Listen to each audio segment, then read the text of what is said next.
आदेश आदेश आदेश गीता ज्ञान का भाग 49वां अध्याय 2 श्लोक संख्या 68, 69 और 70।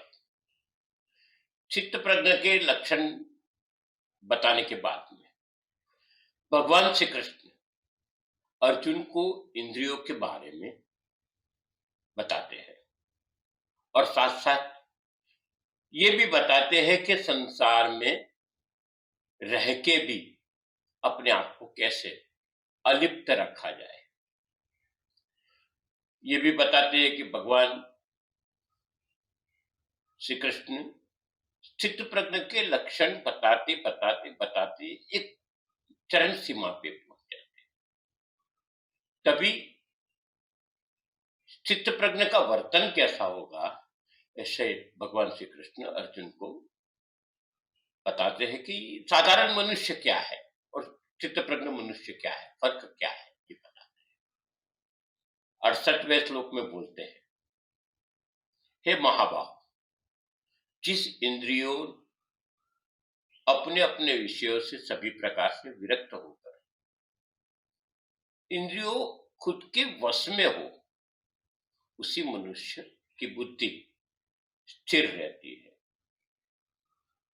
69वें श्लोक में बोलते हैं, जो सभी प्राणियों के लिए रात्रि समान है, वह बुद्धि योग में स्थित मनुष्य के लिए जागने का समय होता है, और जो समस्त प्राणियों के लिए जागने का समय होता है, वह चित्त प्रज्ञ या स्थिर मुनि के लिए वह रात्रि समान होता है। 70वें श्लोक में बोलते हैं, जिस प्रकार अनेक को नदियों सभी ओर से परिपूर्ण दृढ़ प्रतिष्ठा वाले समुद्र में समाती है, फिर भी समुद्र को विचलित नहीं कर पाती, उसी प्रकार सभी इच्छाओं चित्त प्रज्ञ मनुष्य में बिना विकार उत्पन्न किए ही समा जाती है। वही मनुष्य परम शांति को प्राप्त होता है, न कि इंद्रियों को सुख चाहने वाला। जिनकी इंद्रिया वश में नहीं है, वो भोग विलास में आसक्त रहता है। जो लोग परमात्मा तत्व के हिसाब से सोए हुए हैं, वह एक प्रकार से जिस जीवन को जीते वो दुखमय है। यहां प्रश्न उत्पन्न होता है, परमात्मा क्या है, तत्व ज्ञान क्या है, हम सब दुखी क्यों हैं, हमें जलापा क्यों होता है। और ये बड़े प्रश्नों में सबसे बड़ा प्रश्न ये होता है कि हम जो कुछ कर रहे हैं इसका परिणाम क्या होगा। भगवान श्री कृष्ण अर्जुन को अगली बात जो समझाते हैं, वो बात समझने से ये प्रश्नों का जवाब मिल जाता है। श्लोक संख्या 60 से इंद्रियों के विषय में कुछ न कुछ चलता आया है। जिसका मन इंद्रियों पर अगर खुद का लगाम है तो उससे संसार का आकर्षण नहीं होता और मन स्थिर रहता है।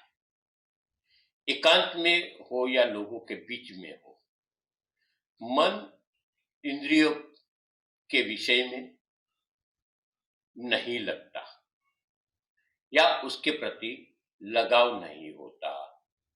उसका मन और इंद्रिय विचलित नहीं होते। वही स्थिर बुद्धि वाला कहलाएगा। आंधी तूफान आती है तो भी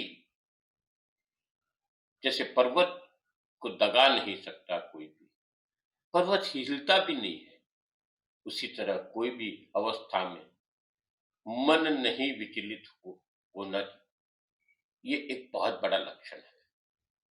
इसका मतलब राग द्वेष लेस मात्र भी नहीं रहता। जैसे सांप के दंत निकाल देने के बाद में उसका जहर नहीं रहता, उसका विष नहीं लगता, काटता है तो भी, उसी तरह खुद को राग द्वेष रहित बनाना बहुत जरूरी है। प्रभु की प्राप्ति करने का यही एक सीधा रास्ता है।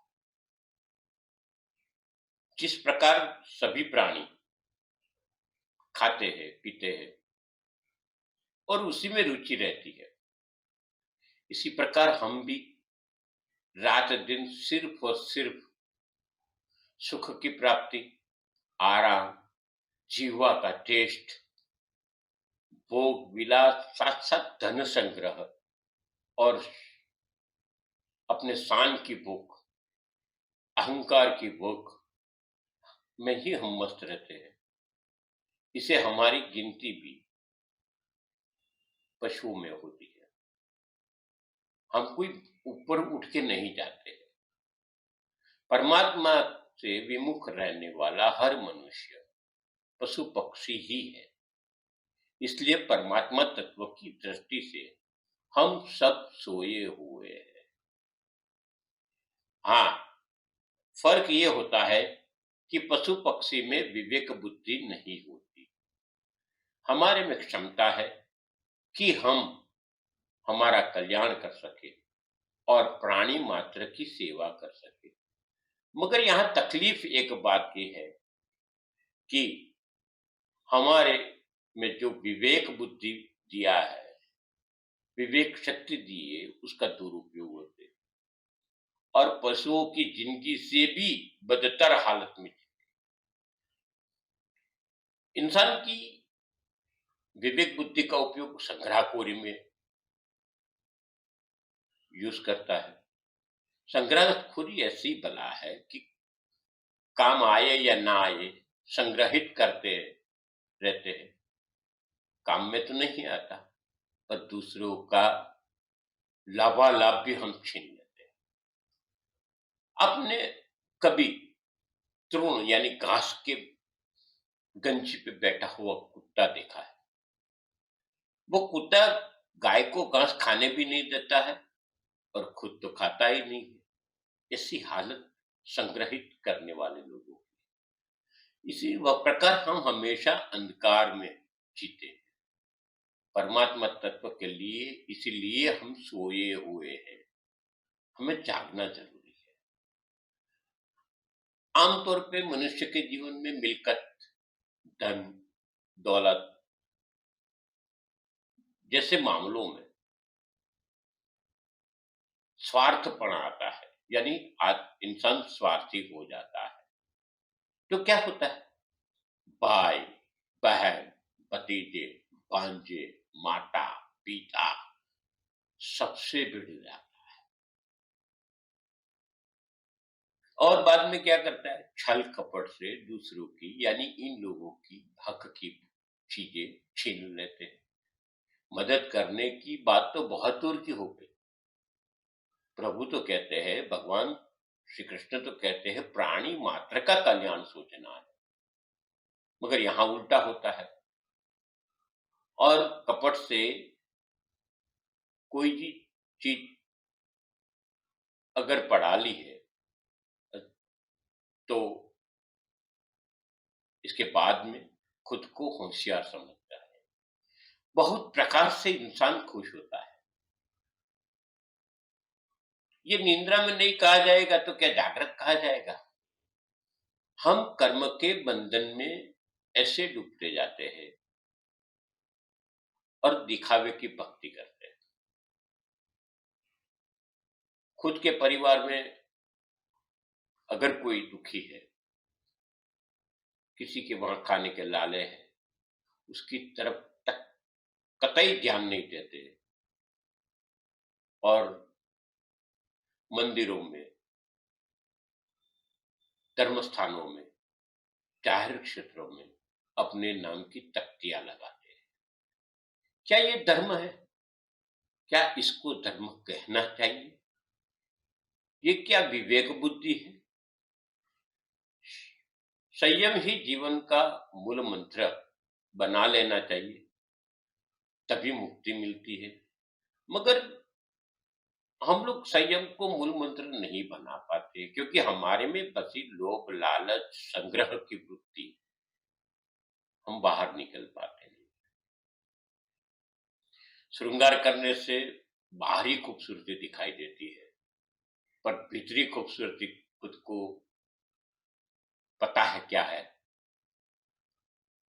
और वो खूबसूरती, जो श्रृंगार की खूबसूरती, वो कितना टाइम टिकेगी? वो तो उतर जाएगी, बाद में जो के त्यों हो जाते हैं। यानी अंदर की खूबसूरती के लिए हमें कल्याण की भावना रखनी है। हमने से एक चीज देखी है, जब भी बारिश ज्यादा होती है तो नदी, नाले भरपूर पानी से भर जाते हैं, बाढ़ आती है। पर कभी कभी ऐसा सुना है, हमने तो प्रयत्न किया है तपास करने की, कभी ऐसा नहीं सुना कि समुद्र में बाढ़ आती है। ये भरे हुए नदी नाले समुद्र में ही जाते हैं, मगर समुद्र में बाढ़ आती नहीं। ऐसे सूर्य के तपने से नदी, नाले, तालाब सूख जाते हैं, समुद्र कभी सूखा नहीं। तो ये सब क्यों? हकीकत में समुद्र कभी भी अपनी सीमा का उल्लंघन नहीं करता और अपनी मर्यादा में ही रहता है। यही संयम की बात है। इसी तरह अपने को भी हमें तैयार करना है, दुख के विकारों से रहित बनना है। मगर इसके लिए परमात्मा तत्वों को जानना जरूरी है। संसार में समुद्र से भी उत्तम बनना है,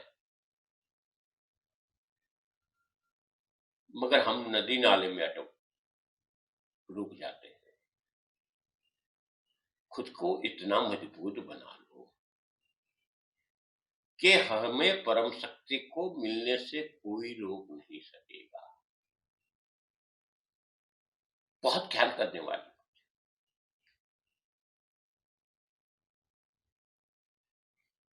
पूर्णाहुति की ओर अगला भाग आखिरी होगा अध्याय 2 का।